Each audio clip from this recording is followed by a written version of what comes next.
بسم الله الرحمن الرحيم. السلام عليكم ورحمة الله وبركاته. مستر محمود كبير معلم ميكانيكا نظري يحييكم من قناة مستر محمود عبد المحسن، قناة مختصة بالتكنولوجيا ومختصة بالخراطة والتجهيل والتشكيل واللحام وجميع ما يخص طلابنا أبنائنا في التعليم الفني الثانوي الصناعي.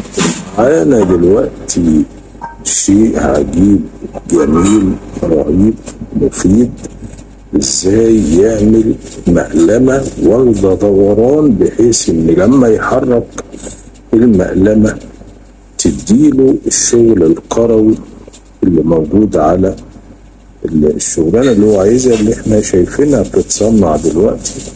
وهو بيصنع الأداة اللي هيركب فيها قلم الخرط، بحيث إن هي لما تلف تديله الدوران وهو ماشي بقلم الخرط، عشان يطلع لنا في نهاية الفيديو أو في نهاية الشغل بتاعه شغلانة كروية زي ما حضراتكم هتشوفوا.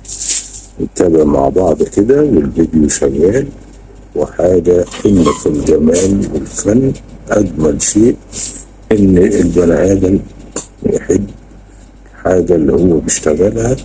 ودي يعني نصيحة من الأستاذ لطلابه، إنك لو عايز تتميز لازم تحب شغلك وتحب الحاجة اللي انت بتعملها، علشان تطلع أفكار جديدة وتطلع شغل انت حبه وحاجة تبسطك بعد كده.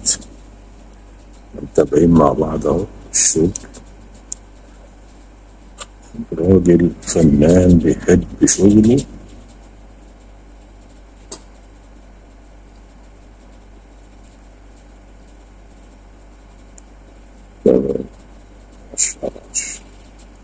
استاذ